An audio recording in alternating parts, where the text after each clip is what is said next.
On the next Canine Corner, we stop by the Bark for Life event at Wilson Park, and we'll go over some ways to massage your dog. Plus, Gone to the Dog's Rescue is here with some great dogs who are looking for their forever homes. All this coming up on the next Canine Corner.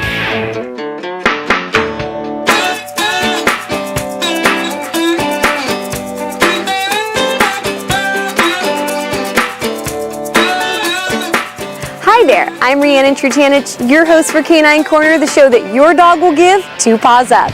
We have a great show for you today. BRUSAVICH with TRANQUILPET is here to talk to us about the benefits of massaging your dog. And we stopped by the Bark for Life event and met some great dogs who are raising money and awareness for a great cause. But first, Gone to the Dog's Rescue is here with some amazing dogs who are looking for their forever homes. Hi, this is Fawn. She is approximately 13-month-old Chihuahua female. As you can see, she looks like a little fawn by her coloring. We saved her from an ice rink out in Paramount about a month and a half ago. She's spayed, chipped, fully vetted. We're working on manners. She's pee-pad trained. She's a little afraid of the doggy door. She'll come back inside, but she won't go out.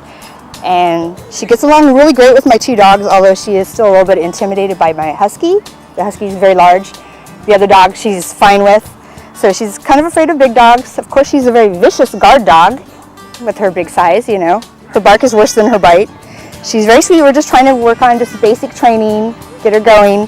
She's still kind of spoiled. She was so skinny when I got her, so I was feeding her chicken and rice all the time. Hi there, this is Bibi the Chiweenie. She's believed to be about 5 years old. She was found running the streets with her little boy, who has been adopted already. And she is house trained. She knows how to use a dog door. And she actually goes potty on command. She's got a very big personality in a small body. A lot of fun, loves car rides, and is surprisingly really good with small children, toddlers. But she's really sweet, easy to train because she's very food motivated, so that makes it really easy to train her. She's very smart and just waiting for the right person or people. She loves car rides, so maybe somebody who has an RV and would like to hit the road for their vacations. Edo is a rescue from Long Beach, California. I own a pet care company down there, Live Love Pet Care, and we were walking dogs and saw her mom running on Ocean Boulevard. I took her into the rescue. Turns out she was pregnant. She's smaller than Etta and she had 5 puppies, her mom did, and her mom looks just like her. Because Annie is so small and she had 5 puppies, something happened in the womb and there was a congenital defect with Etta's C1 and C2 vertebrae. And so she had to have a really extensive and rare surgery to basically reattach her skull to her spinal column. So for 6 months of her life, she was, she's been casted. This is just a soft bandage now, and she has this coming off in a couple weeks, and then she's free and clear. So she's a little over a year old. She's very friendly with dogs and cats. She loves people, but is a little, as a Chihuahua, shy of strangers at first. But she's just a happy, playful girl, and she's finally healthy, which we're very grateful for.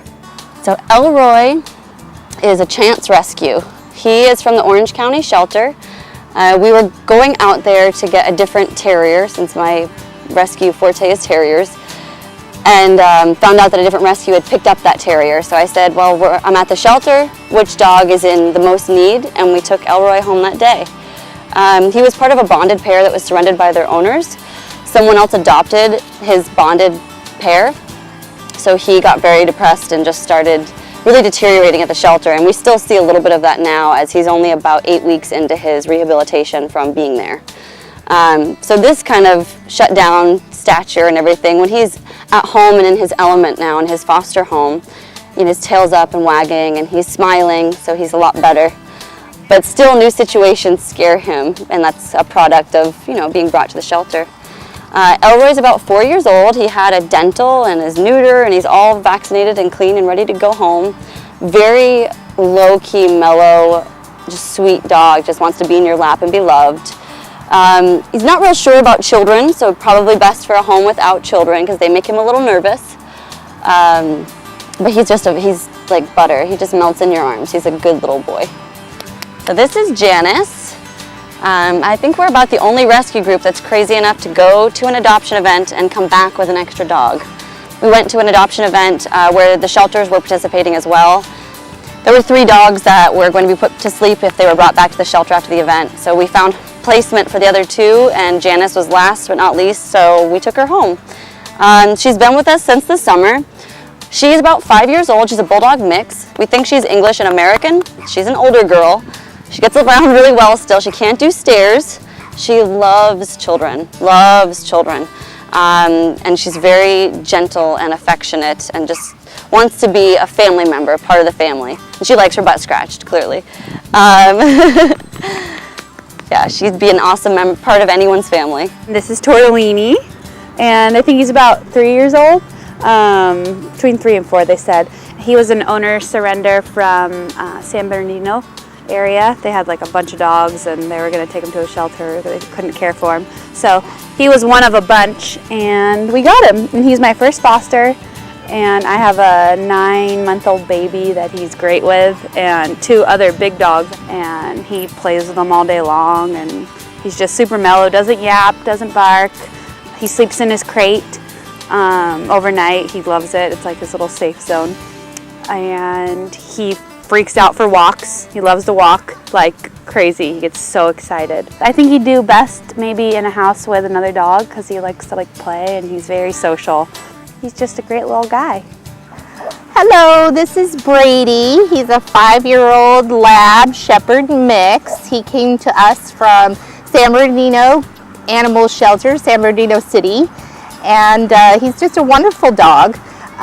Very sweet, good energy, very courteous dog. He loves his walks. He's leash trained, potty trained, no barking. And he's just a love. He's about 55 pounds, neutered male. He's vaccinated.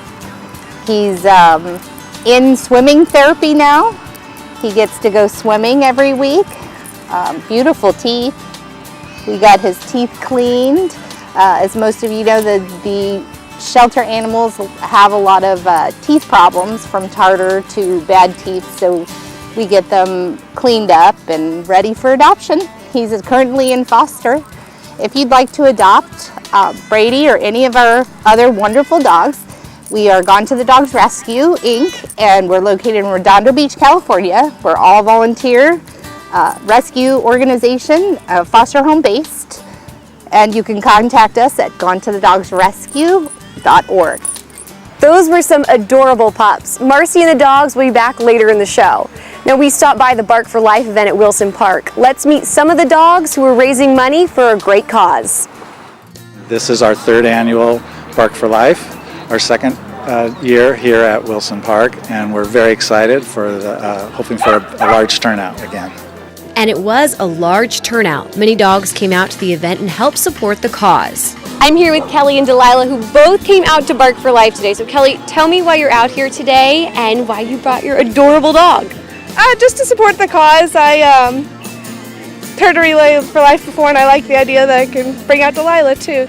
Participants were able to stop by different booths throughout the event. Harbor Animal Hospital was there offering dogs and their owners a free photo to remember the day. We're going to stay busy here. One of the things we'll be doing is letting people take pictures. It's something we started at our hospital, Harbor Animal Hospital, about a year ago. And we just have a room set up and people can come in. Anybody can come by, we'll take a picture of their pet. We deal with cancer all the time with pets as well. And certainly who doesn't know somebody who's lost somebody to cancer themselves. So it's a perfect fit. It's right in our backyard. We're only about a mile away. How could we not come out and support this? The event was kicked off with an opening ceremony, and cancer survivors led the dogs and their owners on the first lap. Bark for Life is a great way for you and your dog to raise awareness and money for a great cause. There's tons of vendors here today with some awesome stuff for your dogs, and you can even get some dog ears for yourself. During the event, I got a chance to get some walking in and check in and see how some of the participants were doing. And how is it going so far? What lap are you guys on? It's great. I think we're on our 4th. Have we had a water break yet? He has not wanted a water break. He's a go-ahead kind of guy, and he forgoes the water for a while, so we'll see how many we get in. We're coming to support Bark for Life. We do this every year, and we always do whatever events they do. We want to be there. Whoever can come out and support these events, they're a good event to support, and hopefully we'll fight this disease and defeat it someday. Bark for Life Chairman Keith Music says the event is growing every year. Our first year was a bit of trial and error, and our second year when we were here was much better. And we did 5 times the amount of fundraising and number of people. So being here, we have more exposure, and we've been getting the word out better at farmers market and different places, and it's really helped out. Dogs can have caregiving qualities for people that are going through cancer treatments, and that's sometimes, that's what calms them and gives them strength. That's their constant pal and buddy, right? That's with them. So we're celebrating those caregiving qualities. Plus, this kind of gets us another segment of the community, the dog lover community, and they're very, very into their dogs like we all are. And so we're just trying to branch out, reach more people so we can, further the work we're doing with the American Cancer Society. Guest speaker and author of JJ the American Street Dog, Diane Rose Solomon, explained the importance of the event and the bond between people and their pets. So this day is all about compassion and how our animals support us through really hard times like surviving cancer and treatment, and how sometimes it's our animal who needs the treatment and we're the caregiver. So it's about love and responsibility and that unconditional love that we get from our animals, and this is a day to celebrate that bond. That was a great event. We're going to take a short break, but don't go anywhere. When we come back, we'll be talking about massages for dogs. See that cute little dog in the pet store window? Chances are it came from a puppy mill, a breeding facility that forces caged, neglected, and often sick dogs to churn out puppy after puppy to be sold for profit. Meanwhile, millions of wonderful, healthy pets end up in animal shelters. This leads to the killing of more than 9,000 by the end of today. But with one simple choice, you can help, just by deciding to adopt instead of purchase your next pet. Animal shelters are full of amazing pets looking for a home. When you adopt your new best friend, not only are you saving a life, you're taking a stand against puppy mills. Now imagine sharing the joy of adopting with your friends. Seeing the smart choice and impact you've made, they adopt their next pets and share with 5 of their friends who share with 5 more. Before long, thousands get involved. Pet stores stop selling dogs from puppy mills, and even more lives are saved. And with your help, we can save them all. Visit bestfriends.org to learn more. Chris Domine is a husband and a father. Chris is an athlete. Chris is even an Ironman. But 10 years ago, Chris was facing a very different story because his kidneys were failing. Basically, the doctor said, if you don't get a kidney transplant and if you don't do dialysis, you are going to die. Fortunately, Chris received a second chance at life, made possible by an organ donor. Your well-being changes, from loss of hope to better times ahead. More than 100 million people in America are registered organ, eye, and tissue donors. People of every age and ethnicity, because they believe it's the right thing to do. Imagine what you can make possible by leaving behind the gift of life. Learn more and sign up as an organ, eye, and tissue donor. Go to organdonor.gov. Welcome back to Canine Corner. I'm your host, Riannon Trutanich. Dogs can get stressed out just like humans, so we got your dog relaxation questions answered from Jean BRUSAVICH with TRANQUILPET. My question would be, when the fireworks go off, she goes crazy. What's a good way to help her relax? There's a couple things you can do. You can, if you have a room that you can close off the windows. I know it's hot during the summer, but you can maybe play Animal Planet or Canine Corner, some music. A lot of people, I've used something called a thunder shirt, which it compresses the dog and it helps give them a little, gives them a little bit more comfort. There's also some homeopathic remedies out there. Rescue Remedy is a great one. I would start using that a couple of days before, but I would check with your vet on certain things like this if you're going to have them ingest something. Double check with your vet, but there's a number of remedies. I also have on my website, under All About Pets, Pet Safety Tips, I do have a number of these homeopathic remedies listed under pet safety for Halloween. Hi, my name is Liz Jensen. This is Chloe. My question to you is, how can I help her to relax when there's so many people around and she's not used to a crowd and other dogs bigger than her? It's scary.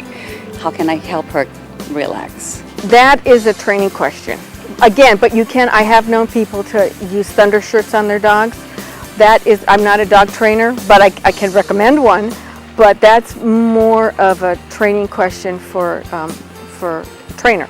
But you can do, again, you can use some homeopathic things to help calm them down. I think it's just a behavioral issue that with some training and a good trainer will help. I hike a lot with my dog, sometimes as many as 7 or 8 miles. And when I get home, I massage her. And I wondered if there's something special I need to do or some special way to massage her, and for how long. Couple of things on that. Number one, when you're massaging your dog, make sure they haven't eaten anything for a few hours, at least 2, maybe 3 hours. If you've had them on a long walk like that, you can give them what I call a foot massage. And just like we get a foot massage, reflexology, you can do the same thing with your dog. I'll demonstrate a little later. If the dogs we're going to demo on will let me touch their paws, you can tug a little bit on their nails, get your hands in between their pads, and you can give them a foot massage. What can I do to help my dog relax? Massage can help relax, you know, a stressed out dog. Just doing an overall body massage. They might be nervous if they're not used to being touched. And sometimes it takes time, but you know, if you keep at it, you can massage them, and that will help relieve some stress and anxiety. Just like like I said before, when you get a massage, if you have a lot of anxiety or stress or tension, you know how a massage makes you feel after that. Same thing applies to your dog or your cat. Those were some great questions and great answers. Now, who doesn't love a massage? And our dogs are no exception. Jean BRUSAVICH with TRANQUILPET is back with us to talk about the benefits of massaging our dogs and to demonstrate how. An animal massage mirrors the benefits that you receive from a massage. So basically, we get a massage for 2 reasons. One is indulgence, to feel better, and another one could be for health reasons. And under health, it could be emotional as well as physical. So if you're stressed, under a lot of anxiety, a lot of tension, you know that for you a massage relaxes you. And if your dog is having those kind of things, if he's hyper, stressed, anxiety, it's same thing. It can relax the dog. If you have your hands on your dog at least once a week, and not just petting them on the back and their head, but you just touch all over their bodies, down their legs, their paws, you know, in their little armpits, you will find tumors, you know, other little, you know, like maybe bone spurs or foxtails, or if they have longer hair, so that you will be able to take them to the vet as soon as you find things. This is Bella. She's one of my swim clients, and she's graciously volunteered to be my demo dog today for animal massage. And what I always start with what I call an opening, and that's where I put my hands all over the dog just to get them comfortable and get to know my touch. What I'm also doing is I'm also looking for hot or cold spots. If it's hot, it means there's some kind of an inflammation. I'm also looking for like maybe some little you know, little bumps or tumors, and just kind of getting her to know me. And I would touch, you know, like I said, I'll put my hands all over the dog, and then the dog's in charge. But Bella does not want to lie down, so I will do this with her sitting up. And then maybe over time she will lay down. So I'll start with, again, I start the massage with the head, and I start with the ears, and I do little circles all around the outside of the ear. And then I take, she's got some nice long ears here, but I take my thumb and my forefinger, or my index finger rather, and I just pull all the way down through the ear. After the ears, I move to the neck. I'll go underneath the chin, and I'll just pull up the excess skin, and I'll just do circles like this. I'll go back here at the back of the neck, clockwise and counterclockwise, very slowly. Come on, Bella. It's okay, honey. It's okay, sweetheart. Come on, come on. Then I'll start going down the back like this. I'll just take my fingers and run them along each side of the spine. Come on, sweetheart, come on, come on. It's okay, come on. And then I'll start working on the shoulders. Do a little pressure lightly on the shoulders. I'm also looking on the muscles to see if there's any tension in the muscles. Sometimes when a dog looks at me, like when I was doing Bella's neck, you saw how she started to move, and I stopped doing it because she didn't like it. She wasn't happy with that, so I moved on to a different area. Bella, can you sit for me, honey? Can you sit? No? Okay. We'll let you do whatever you want. Then I'll go down the legs. I'll go up under here. As I'm doing the spine, I'll go back here. Then I'll also go down in between each of the ribs. I'll just light pressure along the ribs. I'll do also something called, Bella, where are you going? Come here. Come here, sweetheart. You want the other side? Okay. Good girl. Can you sit for me, honey, huh?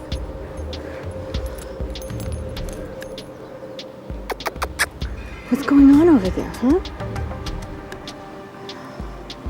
I'll also work on there are also a couple of acupressure points for calming a dog right between the eyes. If you, where we, just instinctively scratch right there, that's a calming point for them. And right above the tail, sometimes the dog will back their back end into you where they want to be scratched there.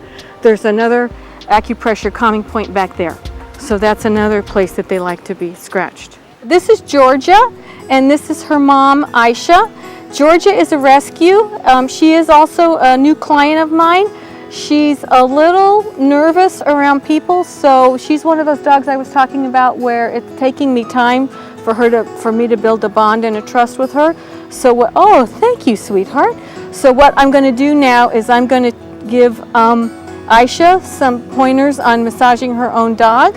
And the first thing I would do is, like I said, I would start with the opening again, touching everything about her, even putting your hands, around her mouth, under her chin, her ears, inside her ears, and you're just, again, you're looking for the feel of getting to know her touch, touching her paws, seeing if she'll let you touch her paws, going and then just looking for little things, doing all and opening all along the body. Go off the body, just don't stop at the legs. Take your hands completely off the thing, and then again starting with the head.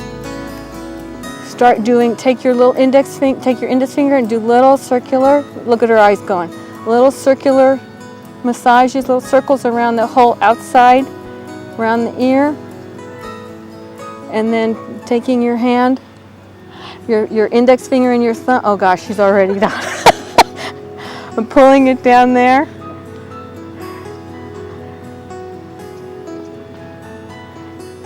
So she's already comfortable. So see if she'll let you kind of like lay her back. If we can lay her back. There we go. That's good. That's an excellent position for a massage. And then, like I said, take your hands and your fingers, cup your fingers, and do little clockwise circles all around here, under her chin, all around the back. And you could do this all around the back. You could pull up the scruff of the neck and make little circles.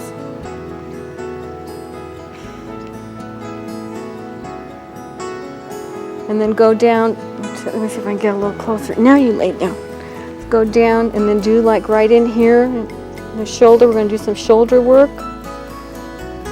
Go like this, from here. Go all the way down her paw, like this. See if she'll let us give her a little, this is what we were talking about doing when I do the foot massage.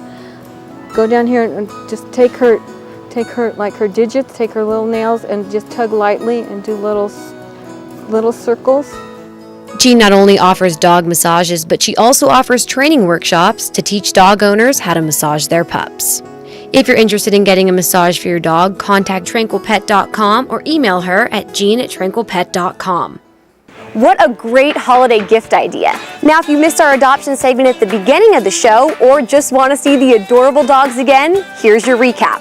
Also, Marcy with Gone to the Dog's Rescue is back with us to talk about spaying and neutering your pets. Hi, my name is Marcy with Gone to the Dog's Rescue, Inc. I just wanted to tell you a little bit about how important it is for adoption and rescue.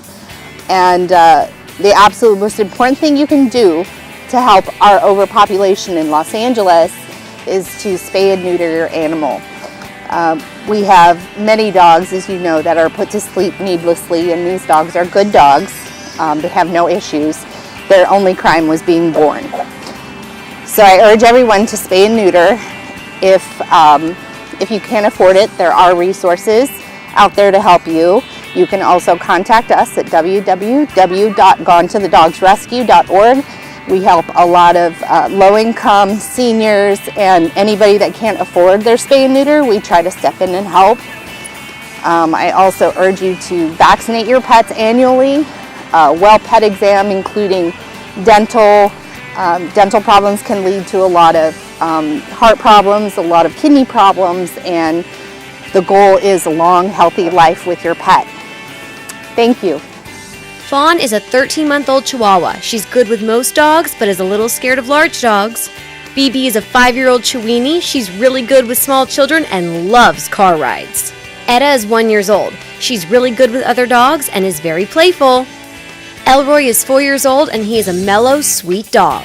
Janice is a 5-year-old Bulldog mix and loves children. Tortellini is 3 years old. He loves going on walks and is good with other dogs. And that's all the time we have today. Thanks for joining us here on Canine Corner. I'm Riannon Trutanich, and we'll see you next time.